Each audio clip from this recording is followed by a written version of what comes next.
जा हो खूब आडंबर देवकीर विवाह संपन्न हो गला। अंगुली निर्देश करने सामान्य त्रुटि नथिला।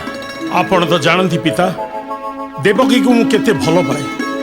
तार विवाह जेपरी सुचारू रूपे संपन्न हेबो सेति निमित्त सबु दिग प्रति मु गभीर ध्यान निवेश करिथिली। हाँ, एसबु तोरी आग्रह आउ निष्ठा जो संभव है। प्रजा मानक मुहरे देवकीर विवाह आयोजन को नहीं भूरी भूरी प्रशंसा। वास्तविक मु तो पई गर्वित पुत्र। आपण को मुखरु एपरी प्रशंसा सुनी मु प्रीत हेली पिता। मोर श्रम लाघव हो गला आपण करे मधुर वाणी श्रवण करी। पुत्र मु अत्यंत क्लांत, मुझे विश्राम नहीं आसुची। हाँ देवकीर विवाह उत्सव सुचारूपे संपन्न करिथिबारु पिता मते प्रशंसा करिगले। युवराज कंस पक्षरे ए अति सामान्य कार्य। नारायण नारायण नारायण। मुनिश्रेष्ठ नारद प्रणाम देवर्षि। आपण हठात ए असमय रे केते दिन हैला तते देखि नथिली त कुशल जिज्ञासा करबाकू चली आसिली। बाबू कंस तोर सबु मंगल त? भोज वंशर प्रबल पराक्रमी राजा उग्रसेनकर ज्येष्ठ संतान कंसर पुणी कौन भाव जे से पुणी चिंतित हेबो। नारायण नारायण।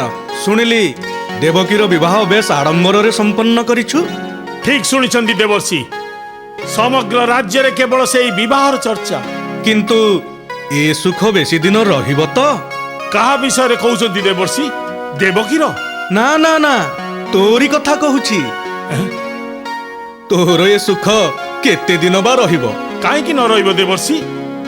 पितांक अंते मु ए राज सिंहासन अधिकार करिबि। सेते बेले तो सुख मोर द्विगुणित हेबो। नारायण नारायण। के जानी जीवनर बा भरोसा कौन? एई क्षण रे अछि, पर क्षण रे नाही। देवर्षि ए आपण कोन कहउचंदी? कलिहा नारद मुहि मिथ्या केबे कहे नाही। द्रुमिल और सुतुहि हेलु जनम। ना ना देवर्षि, राजा उग्रसेन और रानी इंदुमतींकर ज्येष्ठ संतान मु। दानव राज द्रुमिल मोर पिता नुहंती। नारायण नारायण। उत्क्षिप्त हुओ नाही कंस। तोर जन्म भेद मु जाने। कौन कहले देवर्षि? मोर जन्म भेद आपण जानती? कलिहा नारद मुहि मिथ्या केबे कहे नाही। द्रुमिल और सुतुहि हेलु जनम। माया रे दानव राण साजी राजा उग्रसेन। इंदुमती कुरमण गला राजन। अटु तुहि सतीर सुत तथापि बहुती देहे दानव रक्त। ए मु कौन शुणुची देवर्षि? तेबे कौन भोज वंशर महारानी कलंकिनी? नारायण नारायण। बाबा कंस से तो अतीतर घटना। एबे तू राजा उग्रसेनंकर ज्येष्ठ पुत्र रूपे प्रबल पराक्रम मंडित राजकीय मर्यादार अधिकारी। किंतु किंतु किंतु कौन देवर्षि? नारायण नारायण। तू अल्पायु। देवर्षि शुण तो मरण भेद मने आण नाही खेद। मो कथा श्रवणे हृद हेब कंपित। हेब जे अष्टम सुत देवकी गर्भुजात। ता हस्ते हेबु निहत ए कथा सत। बेल थाऊ कर उपाय विनाशी बैरी बाबू हुओ निर्भय। बंद करंतु देवर्षि, मु आ सह्य करि परिबिनी। मोरी सहोदर भगिनीर पुत्र मते निधन करिवो? ना ना देवर्षि, असंभव। नारायण नारायण। मोर सत कथा कहिबार थिला कहिदेली। न कहिथिले परे दोष देइथांतु। एणिकी तू केमिति रक्षा पाइबू से उपाय तू चिंता कर। मते एबे अन्य आड़े जिबार अछि। आसुछि बाबा कंस। नारायण नारायण।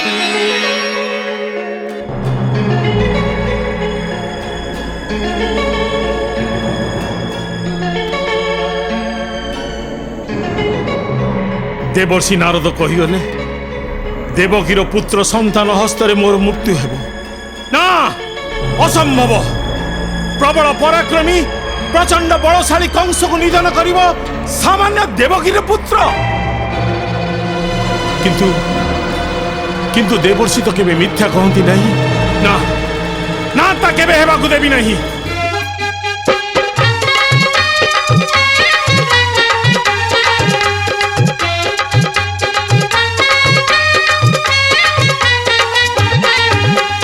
मथुरा गड़र भाट हो मथुरा गड़र भाट, मथुरा गड़र भाट हो मथुरा गड़र भाट।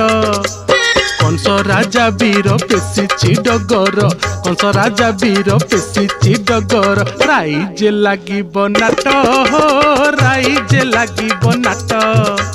मथुरा गड़र भाट हो मथुरा गड़र भाट।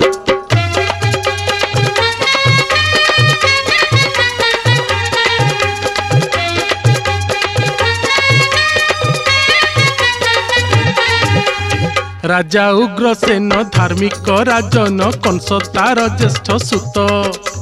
शुणी ऋषिगिर क्रोधे जर जर होइछि आजी उच्चाट हो होइछि आजी उच्चाट। मथुरा गड़र भाट हो मथुरा गड़र भाट। हो डगर भाई हो भाट भाई। अरे भाई टिके सुन। तमे किए हो मो अनुकूलटा बिगाड़ी देला। मला एतिकी चिन्ही पारुन आ राजा की डगर होइछ म तमे। मु परा खोदे मथुरा कटकर प्रजा। अरे बाबू एठी जो प्रबल प्रतापी वीर कंस आउ ता बाप उग्रसेन अछंती एठी अन्य राज्यर लोक ढुकी पारिबे ना। मु तो तमठू ठीक सेही कथा ही सुनिबाकू चाहूची।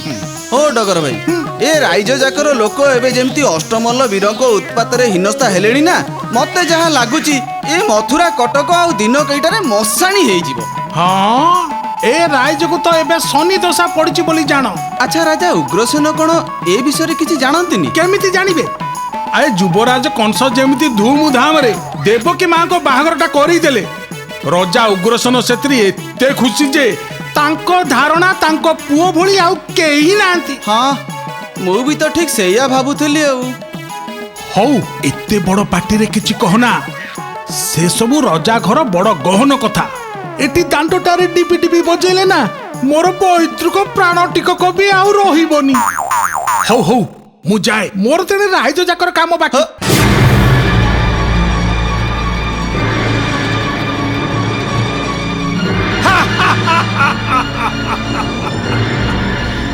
अष्टमलंग उत्पीड़न त्रिपुरवासी आतंकित। दिग्विजय यात्रार उपयुक्त समय। स्वर्ग मर्त्य पाताल अधिकार करी मु हेबे त्रिपुर विजयी कंस। युवराज खूब आनंद रही जना पड़ुଛନ୍ତି। ओ विदूषक तुमे ठीक शुभ बेला आसी उपस्थित होइछ।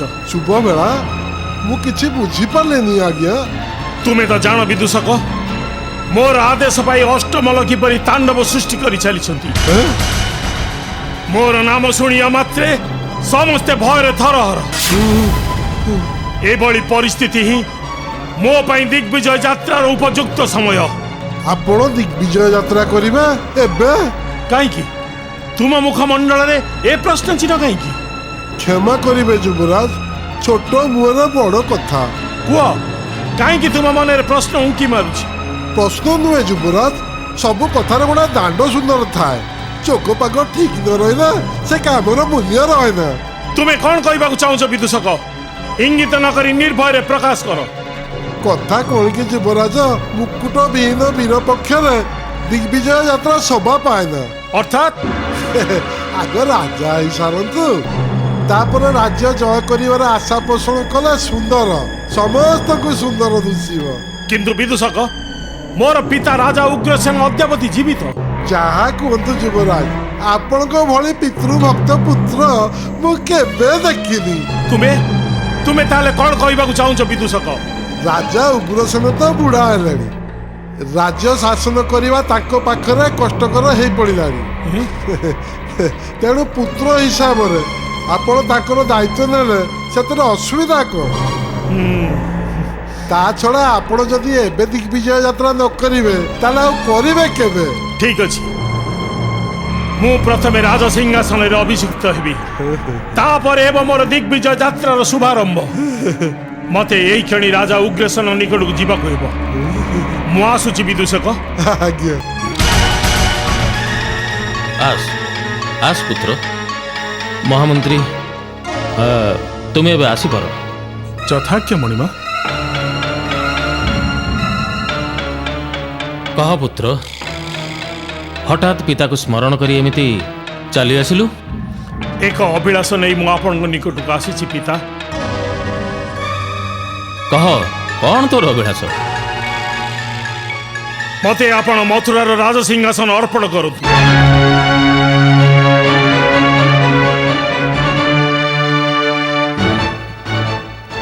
ତୁ ତ ମୋର ମନ କଥା ହିଁ ପ୍ରକାଶ କରିଛୁ ପୁତ୍ର।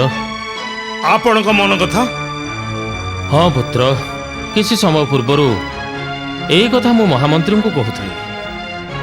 ବାର୍ଦ୍ଧକ୍ୟ ହେତୁ ମୁଁ ଆଉ ଏ ରାଜ୍ୟଭାର ବହନ କରିପାରିବିନି। ତେଣୁ ମୁଁ ଅତି ଶୀଘ୍ର ମଥୁରାର ରାଜସିଂହାସନରେ ତତେ ହିଁ ଅଭିଷିକ୍ତ କରିବି। ତେବେ ଆଉ ବିଳମ୍ବ କାହିଁକି? ଅତି ଶୀଘ୍ର ମତେ ରାଜମୁକୁଟ ପ୍ରଦାନ କରନ୍ତୁ। ରାଜ୍ୟର ଶାସନ ଭାର ଗ୍ରହଣ କରିବା ଅତ୍ୟନ୍ତ ଦାୟିତ୍ୱପୂର୍ଣ୍ଣ ବିଷୟ। ତେଣୁ ରାଜା ହେବା ପୂର୍ବରୁ ମୁଁ ତତେ କିଛି ପରାମର୍ଶ ଦେବାକୁ ଚାହେଁ। କି ପରାମର୍ଶ? ରାଜପଣ ପାଇଁକି ଯଦି କରିଛୁ ଆସ, ନିଜ ଚିନ୍ତା ତେଜି ପ୍ରଜା ସୁଖ ହେଜି। ପ୍ରଜାନୁରଞ୍ଜନେ ବୋଳା ମାନସ, ପ୍ରଜାନୁରଞ୍ଜନେ ବୋଳା ମାନସ। ରାଜଦଣ୍ଡ ରାଜକରମ, ଧୀର ଚିତ୍ତ ରାଜା ଧରମ।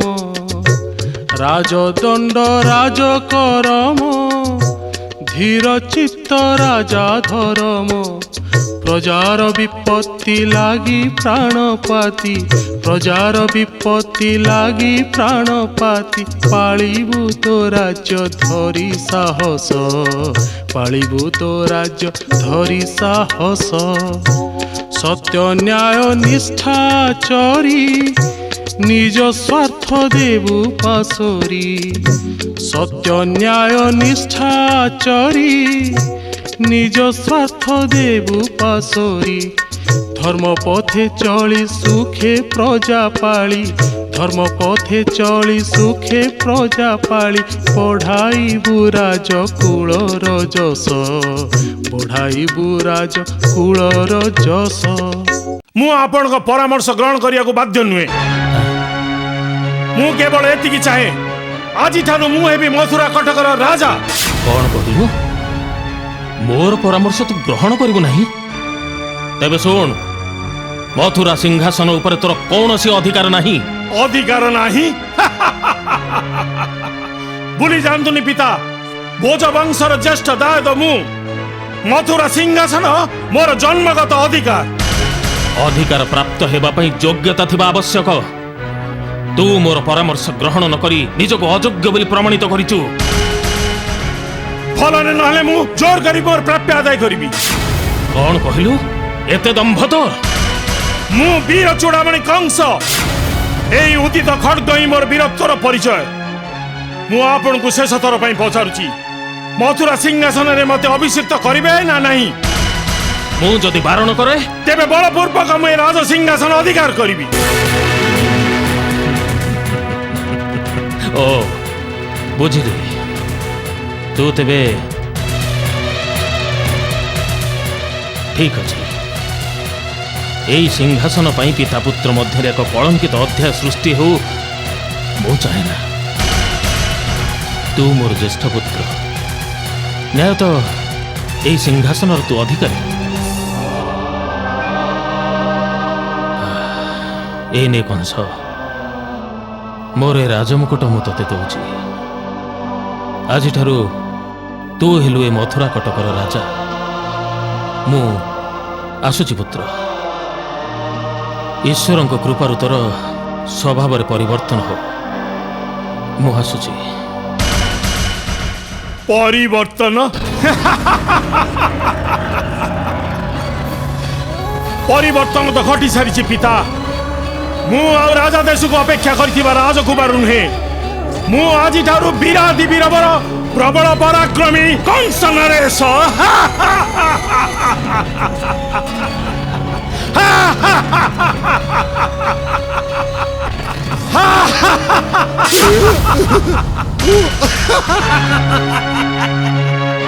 ଏ କି ଦେଖିଲା ନୟନ, ଏ ରାଜମୁକୁଟ ଆପଣଙ୍କ ଶିରକୁ ଏମିତି ମାନୁଛି ଯେମିତି ପର୍ବତ ଚୂଡ଼ାରେ ଉଦୟ ସୂର୍ଯ୍ୟ। ତା ସାଙ୍ଗକୁ ଆପଣଙ୍କର ଯୋଉ କିଳିକିଳା ହସ, ସତେ ଯେମିତି ଆକାଶର ଘଡ଼ଘଡ଼ି ଚଳଚଳି ଖସି ପଡୁଛି। ବିଦୂଷକ, ତୁମେ ଉଚିତ ସମୟରେ ଆସି ପହଞ୍ଚିଛ। ମୁଁ ତ ଆଜ୍ଞା ଏଇ ମୁହୂର୍ତ୍ତକୁ ଅପେକ୍ଷା କରି ରହିଥିଲି। ଆଉ କୋଉ ଦିନ ଆପଣ ରାଜା ହେବେ, ଏ ରାଜମୁକୁଟ ପିନ୍ଧିବେ, ଏ ରାଜସିଂହାସନରେ ବସିବେ। ଜୟ ବିରାଧି ବୀରାବର ପ୍ରବଳ ପ୍ରତାପୀ ମହାରାଜା କଂସଙ୍କର ଜୟ ଜୟ ଜୟ ଜୟ। ଯା ବିଦୂଷକ, ଅବିଳମ୍ବେ ସୁସମ୍ବାଦ ରାଜ୍ୟରେ ପ୍ରଚାର କର। ଆସୁଛି ମହାରାଜ। ମୁଁ ଏଇ ଖଣି ଚତୁର୍ଦିଗକୁ ଚର ପଠେଇବାର ବନ୍ଦୋବସ୍ତ କରୁଛି। ଏଥର କୌଣସି କାର୍ଯ୍ୟ କରିବା ପାଇଁ କାହାର ଅନୁମତି ମୋର ଆବଶ୍ୟକ ନାହିଁ। ମୁଁ ଯାହା ଚିନ୍ତା କରିବି ତାହା ହିଁ କରିବି। ମତେ ବାଧା ଦେବା ପାଇଁ କାହାର ଶକ୍ତି ନାହିଁ। ନାରାୟଣ ନାରାୟଣ। ଆସନ୍ତୁ ଆସନ୍ତୁ ଦେବର୍ଷି, ମଥୁରାଧିପତି କଂସ ଆପଣଙ୍କୁ ସ୍ୱାଗତ କରୁଛି। ନାରାୟଣ ନାରାୟଣ। ଏ ତ ଅତି ଆନନ୍ଦର କଥା। ମଥୁରାର ରାଜସିଂହାସନ ତୁ ଅଳଙ୍କୃତ କରିଛୁ। ଆପଣଙ୍କ ଆଶୀର୍ବାଦରୁ ମୁଁ ଆଜି ମଥୁରାର ମହାରାଜ। ତ୍ରିପୁର ବିଜୟୀ କଂସ ଆଜି ଅଜେୟ ଅମର। ନାରାୟଣ ନାରାୟଣ। ଏ ସିଂହାସନ ଲୋଭର ଆନନ୍ଦ ମଧ୍ୟରେ ବୁଡ଼ି ରହି ତୁ ତ ସହୋଦରା ଭଗ୍ନୀର ଅଷ୍ଟମ ଗର୍ଭ କଥା ଭୁଲି ଯାଉଛୁ କଂସ। ଭୁଲି ନାହିଁ ଦେବର୍ଷି, ସେଥିପାଇଁ ଅଷ୍ଟମଲଙ୍କୁ ଆଦେଶ ଦେଇ ରାଜ୍ୟରେ ହାହାକାର ସୃଷ୍ଟି କରିଛି। ହେଲେ ପ୍ରଜାଙ୍କୁ କଷ୍ଟ ଦେଇ କ'ଣ ଲାଭ ପାଇବୁ? ଅସଲ ଶତ୍ରୁର ବିନାଶ କଥା ଚିନ୍ତା କଲେ ସିନା ହବ। ଆପଣ କାହାକୁ ଇଙ୍ଗିତ କରୁଛନ୍ତି ଦେବର୍ଷି? ଯିଏ ତୋର ନିଧନର କାରଣ ହେବ, ଅର୍ଥାତ୍ ଦେବକୀର ସନ୍ତାନ। ଆଉ ସେମାନେ ବଡ଼ ହେଲେ ସିନା ତୋ ପାଇଁ ବିପଦ ସୃଷ୍ଟି କରିବେ। ଯଦି ମୂଳରୁ ସତର୍କ ହେଇଯାଉ, ତେବେ ଆଉ ବାଉଁଶ ଥିବ ନା ବଂଶୀ ବାଜିବ। ଠିକ କହିଛନ୍ତି ଦେବର୍ଷି। ମୁଁ ଦେବକୀର ସନ୍ତାନ ଜନ୍ମ ହେବା ମାତ୍ରେ ଗୋଟି ଗୋଟି କରି ସମସ୍ତଙ୍କୁ ବିନାଶ କରିବି। ଜାଣିବୁ କିପରି? ଯଦି ତୋ ଭଉଣୀ ତା ଶ୍ୱଶୁର ଘରେ ରୁହେ, କେତେବେଳେ ତାର ସନ୍ତାନ ଜନ୍ମ ହେଲା ନହେଲା ସେ କଥା କ'ଣ ତୁ ଜାଣିପାରିବୁ? ତେଣୁ ତେଣୁ କ'ଣ ଦେବର୍ଷି? ଆରେ ବାବୁ, ତୁ ହେଲୁ ରାଜା। ତୋ ଇଚ୍ଛା ତୁ ଯାହା କରିବୁ। ସେମାନଙ୍କୁ ଆଣି ତୋ ପାଖରେ ରଖ। ଏଇଠି ତୋ ଦୃଷ୍ଟି ସମ୍ମୁଖରେ ରହିବେ। ତାଙ୍କ ଭଲ ମନ୍ଦ କଥା ତୁ ଜାଣିପାରିବୁ। ଆଉ ବେଳ ଦେଖି ଭଲ ମନ୍ଦର ବ୍ୟବସ୍ଥା ବି କରିପାରିବୁ। କ'ଣ ବୁଝିଲୁ ତ? ମତେ ଏବେ ବିଦାୟ ଦେ। ନାରାୟଣ ନାରାୟଣ। ଦେବର୍ଷି ଉଚିତ ପରାମର୍ଶ ଦେଇଗଲେ। ମୁଁ ଦେବକୀ ଆଉ ବସୁଦେବକୁ ଆଣି ଏଇଠି ମୋ ଅକ୍ତିଆରେ ରଖିବି, ଆଉ ଅପେକ୍ଷା କରିବି ତାର ପୁତ୍ରର ବିନାଶ ପାଇଁ।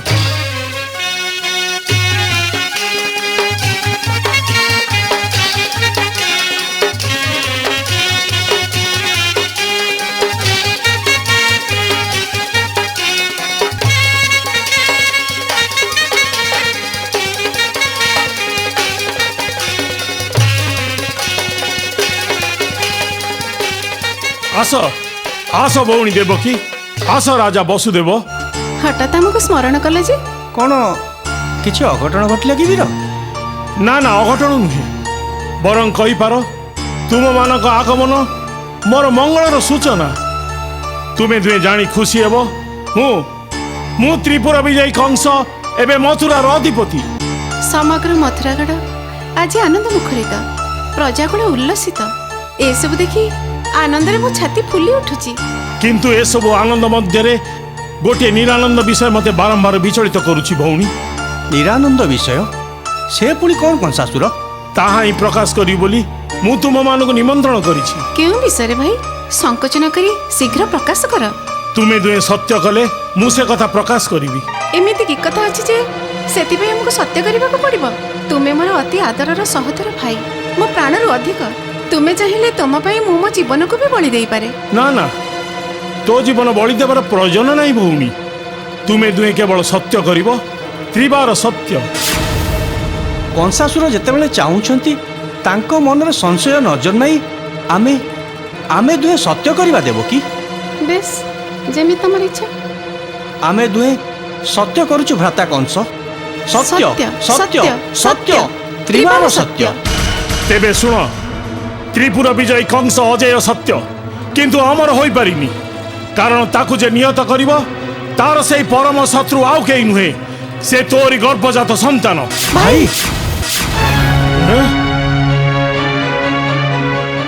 ଶୁଣ, ମୋର ଆଦେଶ, ତୋର ସନ୍ତାନ ଜାତ ହେବା ମାତ୍ରେ ତୁ ତାକୁ ମତେ ଦେଇଦେବୁ।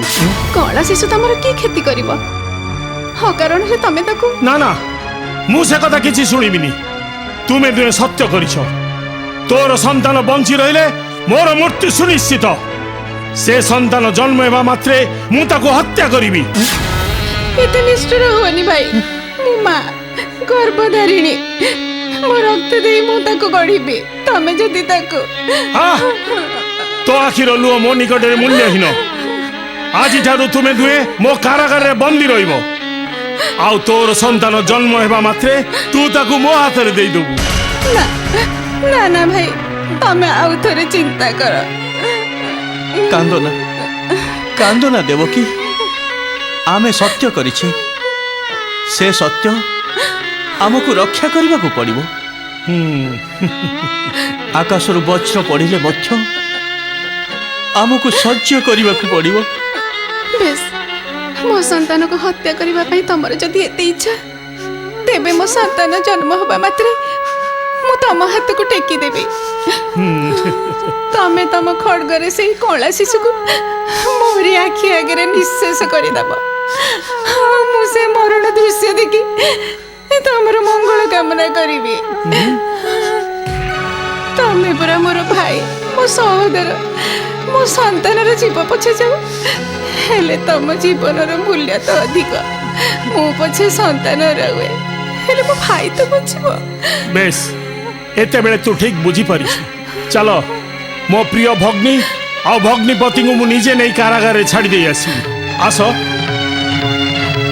ଚାଲ।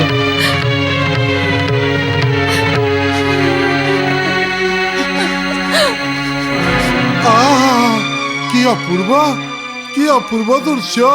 ଏଭଳି ଦୃଶ୍ୟ ଆଗରୁ କେହି ଦେଖିନଥିବେ, କି ଭବିଷ୍ୟତରେ କେହି ଦେଖି ବି ପାରିବେନି। ଆରେ ନିଜେ ଭାଇ ହେଇ କେଡ଼େ ସଦାରେ ଭଉଣୀ ଆଉ ଭିଣେଇକି ନେଇ ବନ୍ଦିଶାଳାକୁ ଚାଲିଗଲା।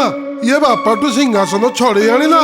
ଆରେ ବାବା, ଏଠି କାହାର କେତେବେଳେ କଣ ଘଟିବ କିଛି କହିହବନି। କଂସ ଆଜ୍ଞା ଶିରଧାର୍ଯ୍ୟ କହି ଯାହା ଖଣ୍ଡାଧାରରେ ଚାଲିବାକୁ ହବ। ହେଇ ମହାରାଜା ଆସିଲେଣି। ପ୍ରବଳ ପ୍ରତାପୀ ମହାରାଜା କଂସଙ୍କର ଜୟ। ବିଦୂଷକ, ସବୁ ଜାଣିଛି ଆଜ୍ଞା, ସବୁ ଜାଣିଛି। ଆପଣ ଠିକ ସମୟରେ ଠିକ କାମ କରିଛନ୍ତି। ଆରେ ମୂଳୁ ମାଇଲେ ଯିବ ସରି, ଦେବଙ୍କ ସଙ୍ଗେ କିମ୍ପା କଳି। ଏ ପଛରେ କାହିଁ କେ ରହିବ ନା କଳି ଲାଗିବ?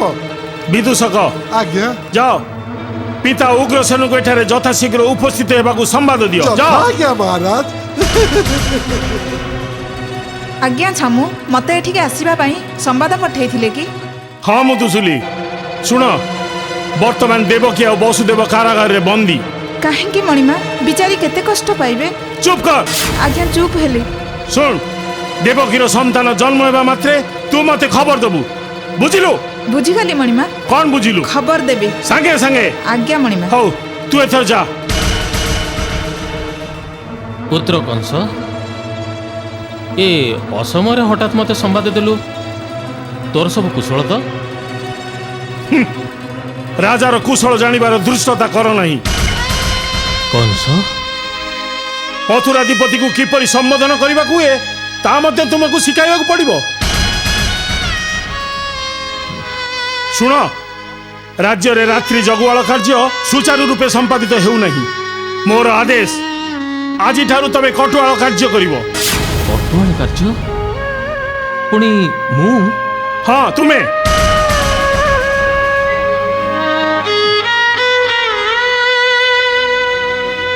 ଶୁଣ, ତମର ମନେ ରୁହେ ଯେପରି ଏହା ମଥୁରାଧିପତି କଂସର ଆଦେଶ।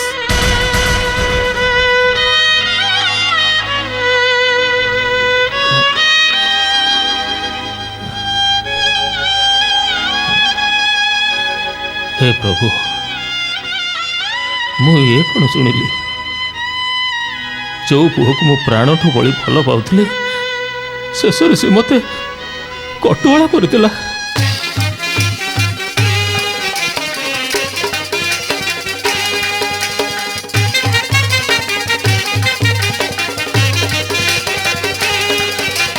ମଣିମା ମଣିମା ମଣିମା ରାଜଜେମା ଦେବକୀଙ୍କର। ଚୁପ୍ କର। ରାଜଜେମା କହ, ଦେବକୀର କ'ଣ ହେଇଛି? ହଁ, ତାଙ୍କର ପୁଅଟିଏ ହେଇଛି ମଣିମା। ପୁଅ ହେଇଛି? ବେଶ, ତୁ ଯା। ଯାଉଛି ମଣିମା। ଦେବକୀର ପୁଅ ହେଇଛି। ଆଉ ବିଳମ୍ବ ନ କରି ଏଇ ମୁହୂର୍ତ୍ତରେ ମତେ କାରାଗୃହକୁ ଯିବାକୁ ପଡ଼ିବ।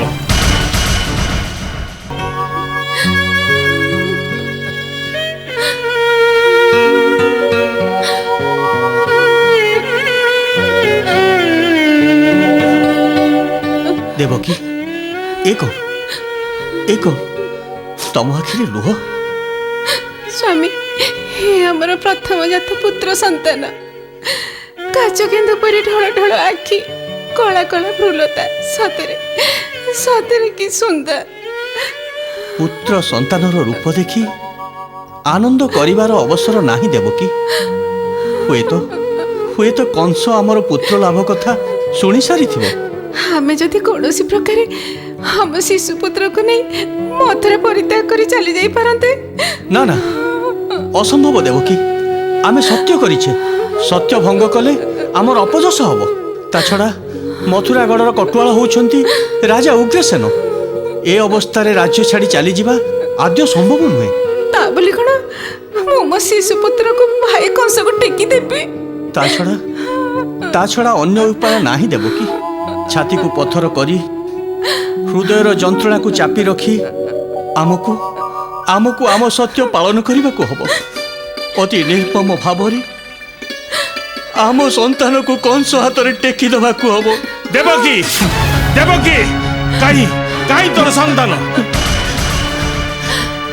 ଏଇଠି ଅଛି ମୋର ପରମ ଶତ୍ରୁ। ଦେ ତାକୁ ମତେ। ନା ଭାଇ, ମୁଁ ତମକୁ ବିନତି କରୁଛି, ମା କୋଳରୁ ତା ଶିଶୁକୁ ଛଡ଼େଇ ନିଅନି। ବନ୍ଦ କର ତୋର କ୍ରନ୍ଦନ। ଦେ ସେ ନରଦକୁ। ଦେ କହୁଛି। କହୁଛି ଦେ।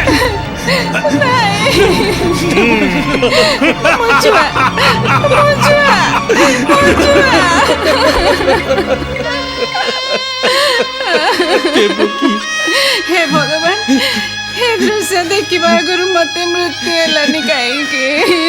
ଧୈର୍ଯ୍ୟ ଧର ଦେବକୀ, ଧୈର୍ଯ୍ୟ ଧର।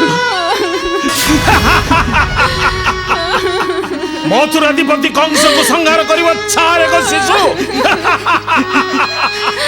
ଯା, ଏକାଥରକେ ଶେଷ ହେଇଗଲା। କେତେ ଦିନ ଏମିତି କାନ୍ଦିବୁ ଦେବକୀ? ଭାବିଛୁ ତୋର କାନ୍ଦ ଶୁଣି ମୁଁ ତରଳି ଯିବି? ନା, ବରଂ ତୁ ନ କାନ୍ଦି ତୋ ଭାଇର ଖୁସି ପାଇଁ ତୁ ଆଜି ହସିବା ଉଚିତ। ହସ ଦେବକୀ, ହସ। ମୁଁ ଯାଉଛି ଦେବକୀ, ତୋର ଦ୍ୱିତୀୟ ସନ୍ତାନ ଜନ୍ମର ମୁଁ ପ୍ରତୀକ୍ଷା କରିବି।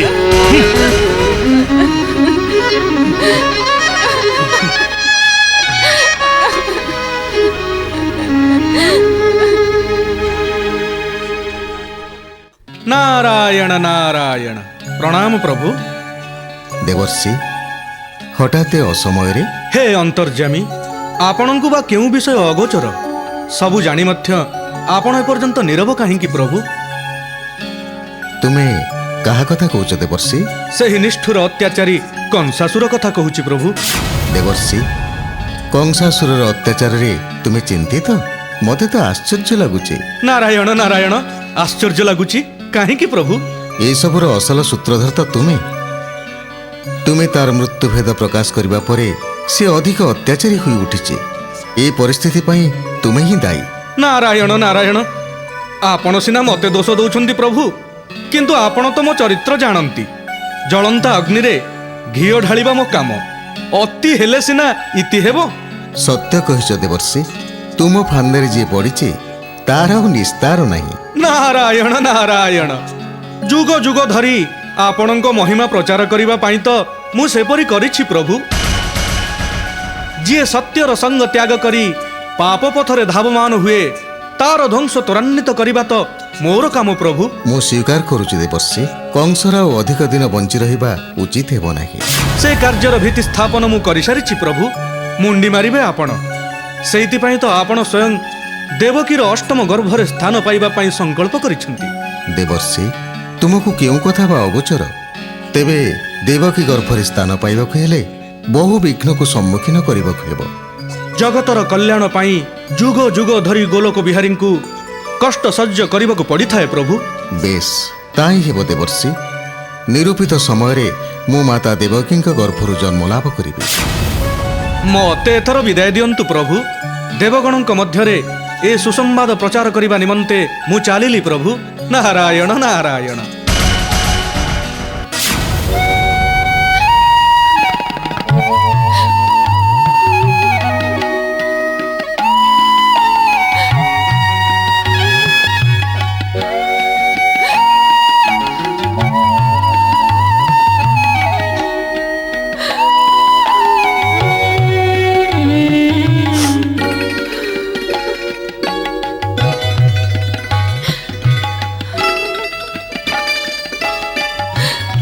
ସବୁଠୁ ବଡ଼ ଅଭାଗିନୀ ମା ହେଲି ମୁଁ।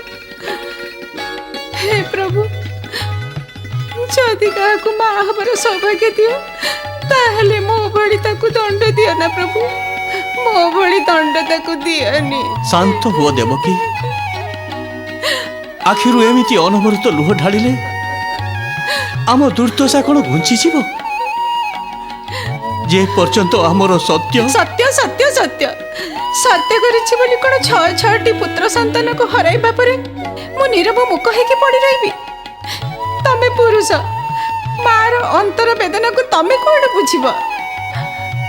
ହେ ଗୋଲୋକ ବିହାରୀ ବିଷ୍ଣୁ, ହେ କ'ଣ ତମର ବିଚାର? ନାରାୟଣଙ୍କୁ ଦୋଷ ଦେଇ ଲାଭ ନାହିଁ ଦେବକୀ। ଏହା ହିଁ ହୁଏତ ଆମ କପାଳ ଲିଖନ।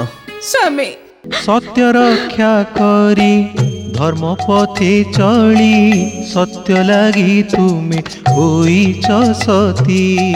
କପାଳ ଲିଖନ କେ କରିବ ଆନ, ସତ୍ୟ ଭ୍ରଷ୍ଟ ହେଲେ ନାହିଁ ମୁକତି। ଏଣୁ ଧୈର୍ଯ୍ୟ ଧର করে মিনতি হে, শুনি মো ଭାରତୀ, শুনি ମୋ ଭାରତୀ। ସ୍ୱାମୀ, ସବୁ ସେହି ଗୋଲୋକ ବିହାରୀଙ୍କ ଇଚ୍ଛା ଦେବକୀ। ତାଙ୍କରି ନିକଟରେ ନିଜକୁ ସମର୍ପଣ କରିଦିଅ। ଦେଖିବ, ଏ କଷ୍ଟ ସହ୍ୟ କରିବା ପାଇଁ ସିଏ ଆମକୁ ଶକ୍ତି ଦେବେ। ରାତି ବହୁତ ହେଲାଣି, ଶୋଇପଡ଼ ଶୋଇପଡ଼ ଦେବକୀ, ଶୋଇପଡ଼।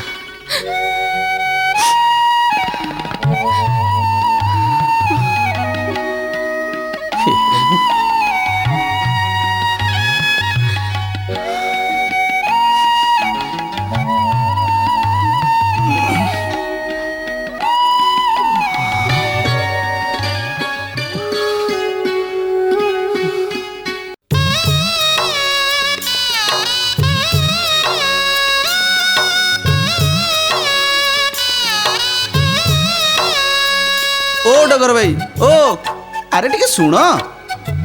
କ'ଣ କୁହ? ଆଜି କ'ଣ ଗୀତ ନାଚ କିଛି ନାହିଁ?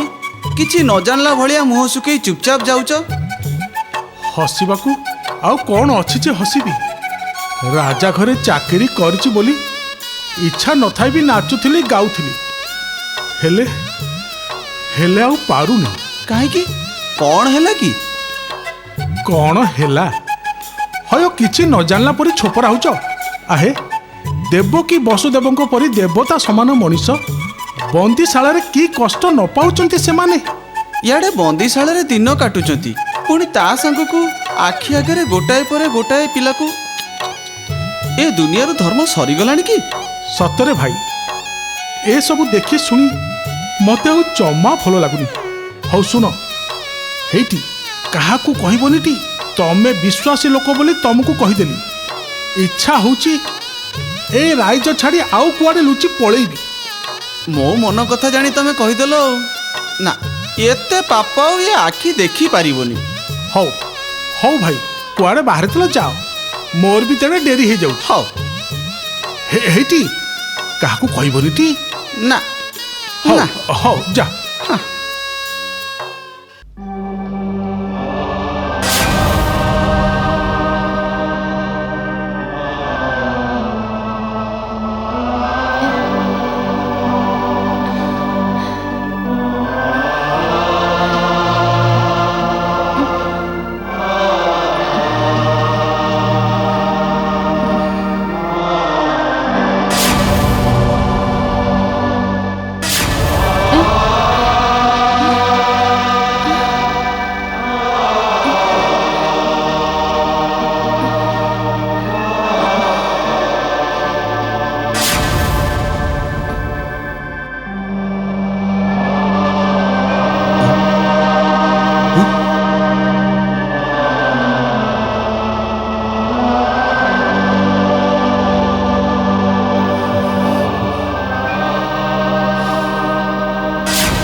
କ'ଣ ହେଲା ଦେବକୀ?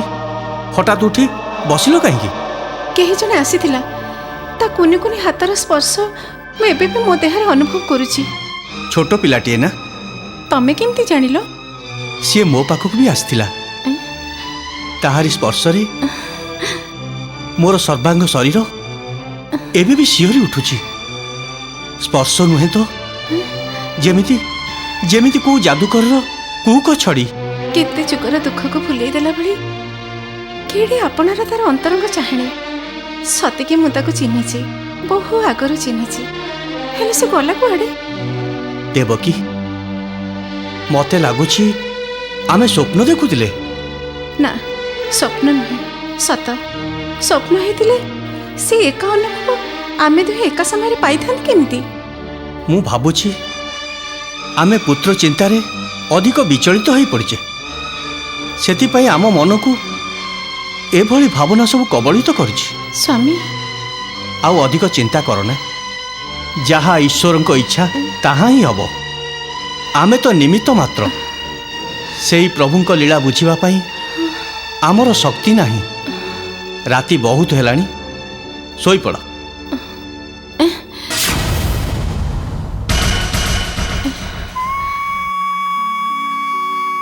ଏ ମୟୂର ଚନ୍ଦ୍ରିକା କାହାର?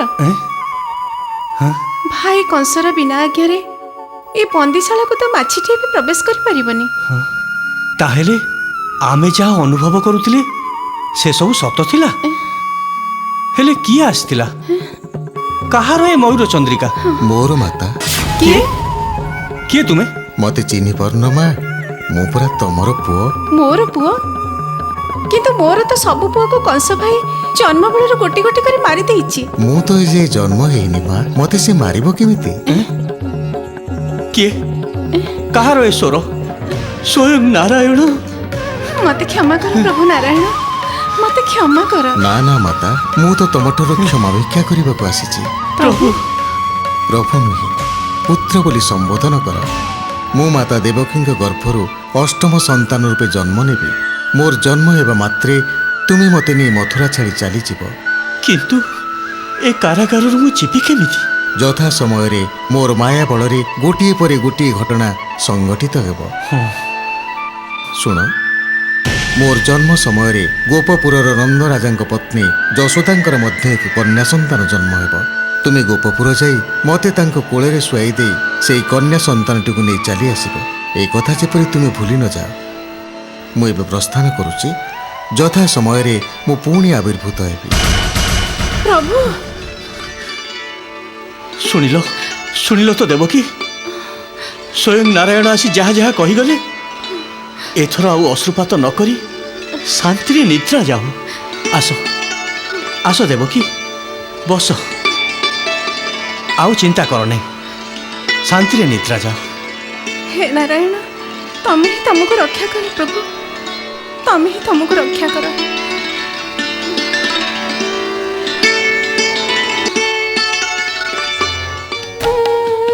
हे नारायण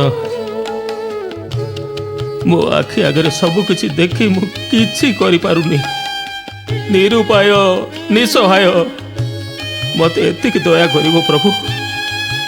मो मो मनरे कंस प्रति जेपरि क्रोध न आसे नचेत तार अधिक अमंगल हेब। मते मते मो कर्तव्य पालन करने को धैर्य और साहस दियो प्रभु साहस दियो। हुसिया सावधान।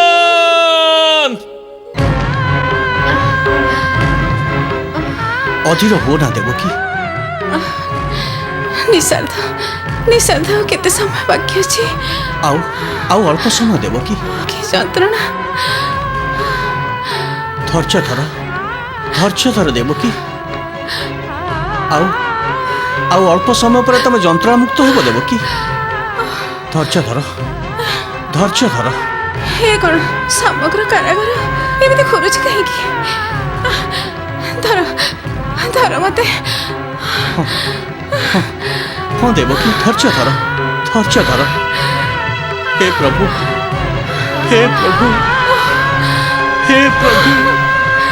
ए जंत्रणा मुक्त कर प्रभु ए जंत्रणा मुक्त कर। हे प्रभु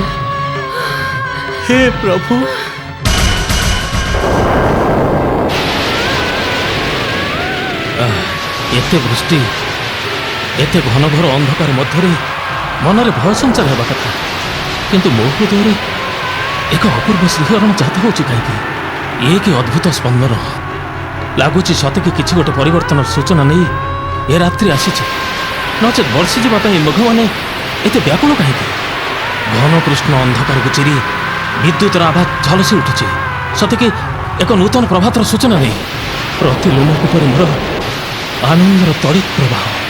ये कि विस्मयकर अनुभूति प्रभु ये कि विस्मय।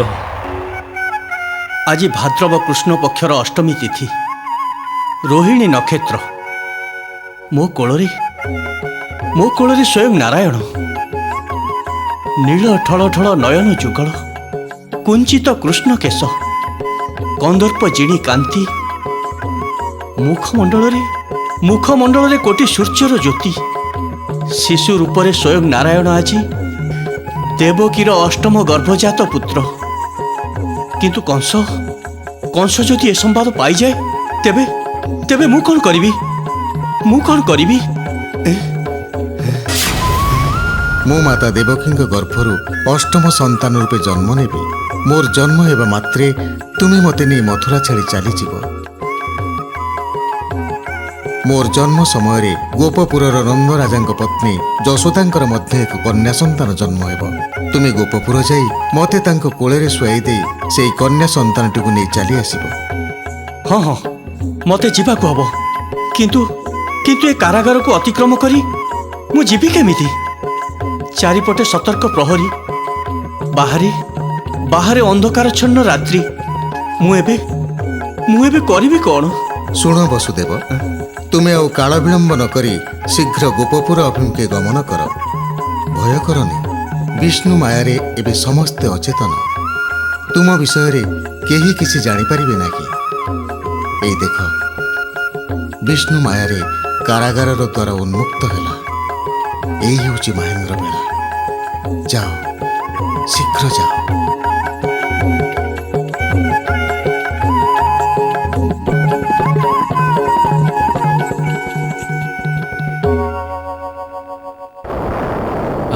କେଉଁଠି ଥିଲା ଏତେ ମେଘ? ଚାରି ମେଘ ଏକତ୍ରିତ ହେଇ ମୂଷଳ ଧାରାରେ ବର୍ଷି ଚାଲିଛନ୍ତି।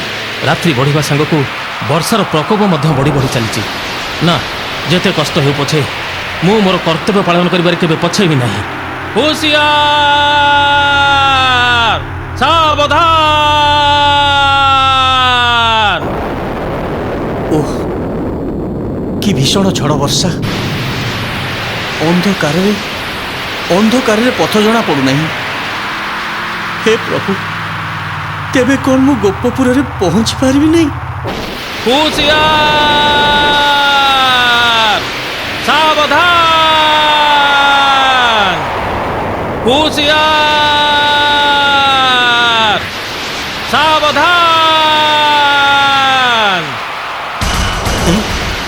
ଏ ତ ରାଜା ଉଗ୍ରସେନଙ୍କର କଣ୍ଠସ୍ୱର। ସେ ତ ବର୍ତ୍ତମାନ ମଥୁରାଗଡ଼ର କଟୁଆଳ। ତାଙ୍କ ଦୃଷ୍ଟି ଯେ ତୀକ୍ଷ୍ଣ, ମୁଁ ତାକୁ କେମିତି ଏଡ଼ାଇ ଦେଇ ଚାଲି ଯାଇପାରିବି? ହେ ପ୍ରଭୁ ନାରାୟଣ, ମୋତେ ଉପାୟ କହିଦିଅ ପ୍ରଭୁ, ମୋତେ ଉପାୟ କହିଦିଅ। ଏଇ, କିଏ ସେଠି ଯାଉଛ? ରୁହ, ଆଗକୁ ପାଦ ବଢ଼ାଅ ନା, ତା ନହେଲେ କଟୁଆଳ ଉଗ୍ରସେନ ହାତରୁ ତମର ନିସ୍ତାର ନାହିଁ। ରୁହ!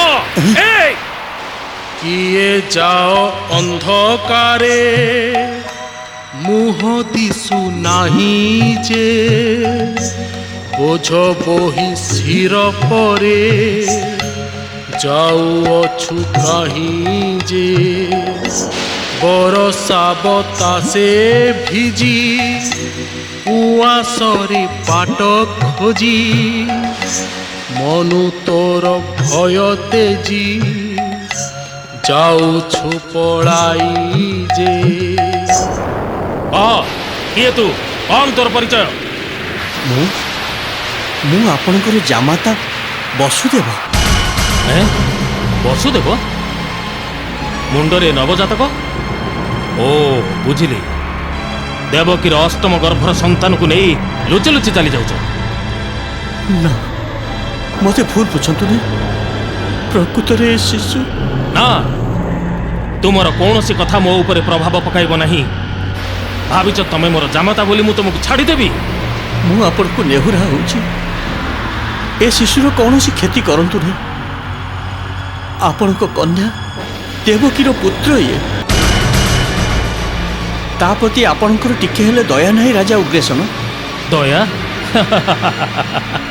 ଭୁଲି ଯାଉଛ ବସୁଦେବ, ମୁଁ ଆଉ ରାଜା ନୁହେଁ, ମୁଁ କଟୁଆଳ। ମୁଁ କଦାପି ମୋ କର୍ତ୍ତବ୍ୟରେ ହେଳା କରିବିନି। ଚାଲ, ଏ ଶିଶୁକୁ ନେଇ ଚାଲ ମୋ ସହିତ କଂସ ନିକଟକୁ, ଚାଲ। ରାଜା ଉଗ୍ରସେନ, ମୁଁ ସାଧାରଣ ଶିଶୁ ନୁହେଁ। ତୁମର ପୌତ୍ର ରୂପେ ତୁମ କନ୍ୟା ଦେବକୀ ଗର୍ଭରୁ ଜନ୍ମ ଲାଭ କରିଛି। ମୁଁ ସ୍ୱୟଂ ଗୋଲକ ବିହାରୀ ବିଷ୍ଣୁ। ମୁଁ କ'ଣ ଦେଖୁଛି? ଏସବୁ ସ୍ୱପ୍ନ ନା ସତ୍ୟ? ମୋ ସମ୍ମୁଖରେ ଉଭା ବିଶ୍ୱରୂପଧାରୀ ନାରାୟଣ, ସ୍ୱୟଂ ଗୋଲକ ବିହାରୀ ବିଷ୍ଣୁ। ଏବେ ମୋର ପରିଚୟ ପାଇଲ ତ ରାଜା? ଏଥର କ୍ରୋଧ ସମ୍ବରଣ କର। ହଁ, ଶୁଣ, ତୁମେ ମୋର ପ୍ରକୃତ ସ୍ୱରୂପ ଦର୍ଶନ କରିଛ ବୋଲି ବସୁଦେବ ଜାଣନ୍ତି ନାହିଁ। ମୋର ମାୟା ବଳରେ ସେ ଏବେ ବାହ୍ୟଜ୍ଞାନ ରହିତ, ତେଣୁ ସେ ଯେପରି ଏ ବିଷୟରେ ନ ଜାଣନ୍ତି। ମୋର ଅନିଚ୍ଛାକୃତ ଅପରାଧ ପାଇଁ ମୁଁ ଘୋର ଅନୁତପ୍ତ ପ୍ରଭୁ। ମୋତେ କ୍ଷମା କରନ୍ତୁ, ମୋତେ କ୍ଷମା କରନ୍ତୁ। ସ୍ଥିର ହୁଅ ରାଜା, ତୁମେ ତ କୌଣସି ଅପରାଧ କରିନାହଁ।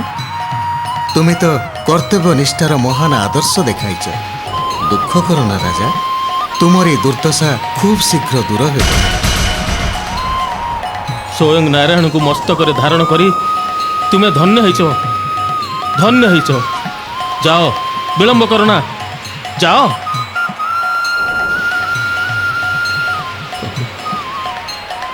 ମା ଦେବକୀ, ଧନ୍ୟ ହେଇଛୁ।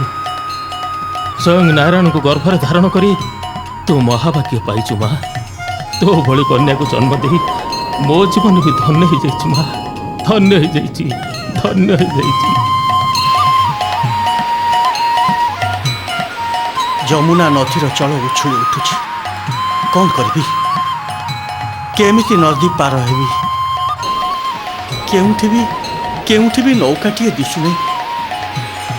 ଯେମିତି ବି ହବ ମତେ ମତେ ନଦୀ ସେପାରିକି ଯିବାକୁ ହେବ। ନାରାୟଣ ନାରାୟଣ, ପ୍ରଭୁଙ୍କର ଏ କି ବିଚିତ୍ର ଲୀଳା। ବସୁଦେବ ନିଜ ମସ୍ତକରେ ପ୍ରଭୁଙ୍କୁ ଧରି ଯମୁନା ପାରି ହେଉଛନ୍ତି। ପ୍ରଭୁଙ୍କୁ ଦେଖି ଯମୁନା ବି ତାଙ୍କୁ ଚିହ୍ନି ଗଲାଣି। ଆଉ ଯମୁନା ନଦୀ ଜାଣିଛି ତାରି କୂଳରେ ପ୍ରଭୁ ଭବିଷ୍ୟତରେ ବହୁ ଲୀଳା ଖେଳା କରିବେ। ସେଇଥିପାଇଁ ବସୁଦେବଙ୍କୁ କୋଳରେ ବୋହି ନେଇ ଯାଉଛି। କ୍ରମଶଃ ନଦୀ ଜଳ ବଢ଼ିବାରେ ଲାଗିଛି। ମୁଁ କ'ଣ ତେବେ? ନା ନା, ନଦୀ ଜଳରେ ଭାସିଗଲେ ମଧ୍ୟ ମୁଁ ମୋ ମସ୍ତକରୁ ନାରାୟଣଙ୍କୁ ଛାଡ଼ିବି ନାହିଁ। ହେ ପ୍ରଭୁ, ତୁମେ ହିଁ ତୁମକୁ ରକ୍ଷା କର, ତୁମେ ହିଁ ତୁମକୁ ରକ୍ଷା କର ପ୍ରଭୁ।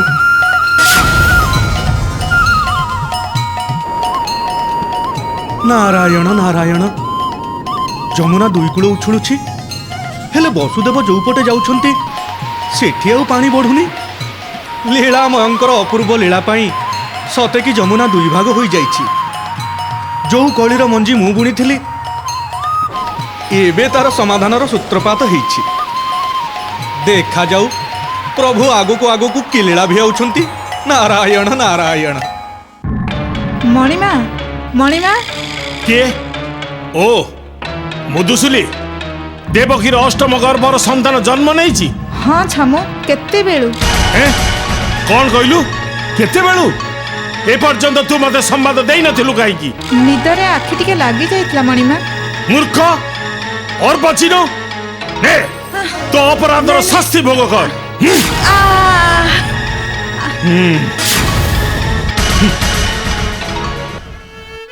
ଅଶ୍ରୁ ସମ୍ବରଣ କର ଦେବକୀ। ଯାହା ଘଟିବାର ଥିଲା ତାହା ହିଁ ଘଟିଲା।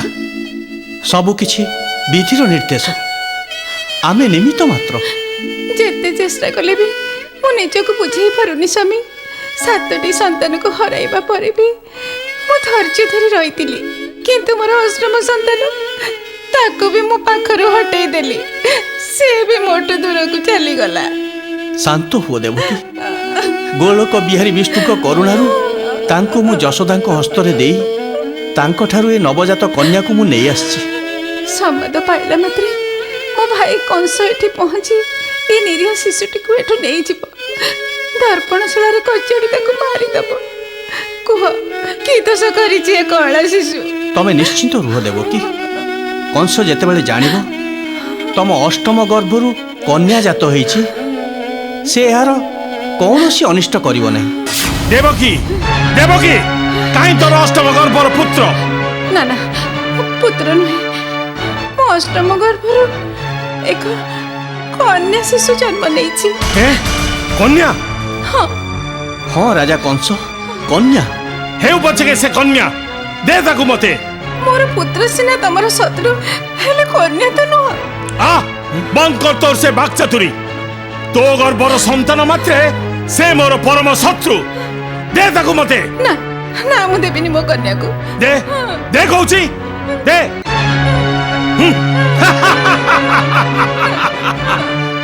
ଏଥର ଦର୍ପଣ ଶିଳାରେ ତତେ ଏ କଣ ହେଲା?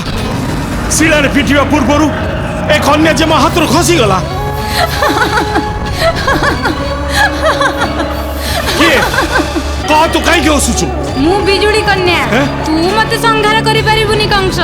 ଏବେ ତୁ ମରିବାକୁ ପ୍ରସ୍ତୁତ ହୁଅ, ତୋର ନିଧନ ସମୟ ଆସିଗଲା। ମୋର ନିଧନ? ପୁଣି ଗୋଟେ କନ୍ୟା ହସ୍ତରେ? ତୁ ଭାବିଛୁ ମୋ ହାତରୁ ଖସି ଯାଇ ରକ୍ଷା ପାଇଯିବୁ? ତୁ ଯୋଉଠି ରହିଲେ ବି ମୁଁ ତତେ ଛାଡ଼ିବିନି। ମୋ ହସ୍ତରୁ ତୋର ନିସ୍ତାର ନାହିଁ। ନା ନା, ମୋ ହସ୍ତରୁ ତୋର ନିସ୍ତାର ନାହିଁ।